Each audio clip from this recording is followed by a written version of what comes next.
Ya, wanita muslimah yang pentingkan kesopanan dan kesusilaan apa semua. Sekarang flyers ni saya nak bagi dia orang. Saya nak jumpa dia orang kat mana?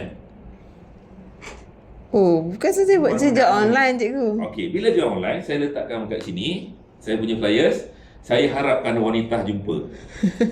Yang mana satu? Kan? Kalau kita buat, ni perumpamaan saya cerita kan. Okey, ini iklan saya.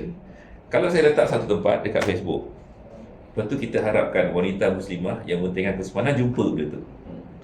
Tu buat promosi lah. Promosi. Ada berapa kebaran kalian nak jumpa? Tak ada lah memang. Kan?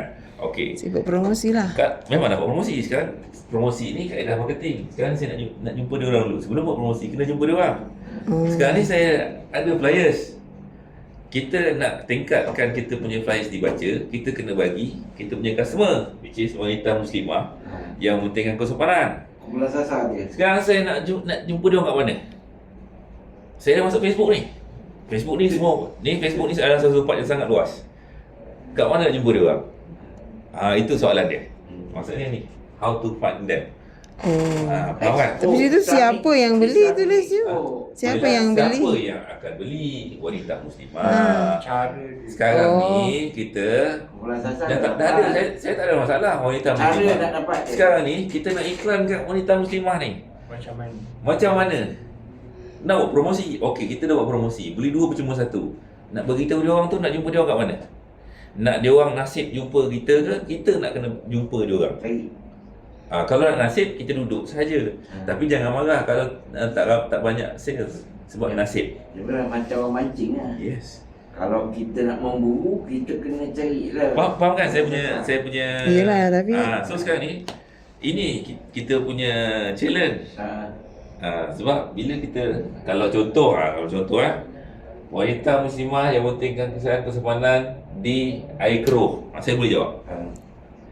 Saya pergi Masjid Al-Azim dengan pusat Islam. Ni kalau pelajar IPTA, saya yang pentingkan kesopanan dan kesopanan. Saya pergi mana? Pusat Islam kat UTEP. Sebab saya boleh kecilkan skop. Bila dah Malaysia ni, tu saya tanya kat mana nak jumpa. Susah tau. Elan. Sebab sekarang kita nak buat iklan, tapi nak letak kat mana iklan kita ni? Sebab salah letak iklan, customer tak nampak. Customer tak nampak, susah kita nak buat sales. Ini soalan yang ni berkaitan tau. Kalau contoh belajar IPTA, okey, jadi sebenarnya bukan belajar IPTA ni. Ni student perempuan nak terjun parachute ni tapi sasaran tak tahu ke mana nak terjun. Yang ni senang. Bagi saya yang ni senang. Wanita IPTA seluruh Malaysia kan. Apa yang saya buat? Kalau yang ni lah. Yang ni saya boleh tolong kan.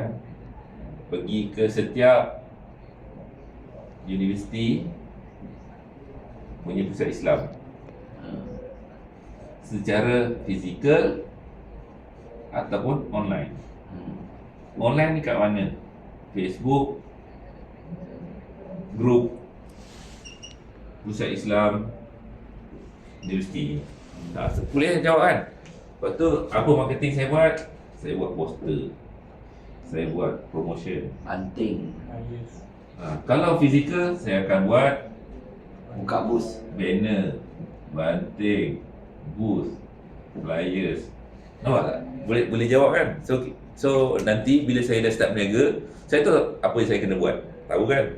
Saya terus pergi kat sini buat. Kalau yang ni, apa yang kita kena buat? Kita tak tahu nak buat macam mana. Sebab kita first tak jawab lagi, dekat mana nak jumpa dia. Sebab tu soalan how to find them ni penting. Lepas jumpa dah tahu how to find them, baru kita boleh buat decision, buat marketing.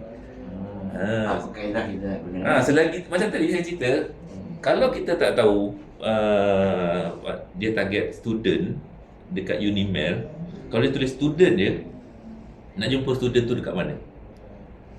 Student apa? Soalan dia seterusnya, student apa? Student Unimel. So tahu tak jumpa dia orang kat mana? Dah tahu kan? Unimel lah. Area Unimel lah. Lepas tu boleh tak fikir apa jenis marketing nak buat? Dah boleh lah. Selagi kita tak tahu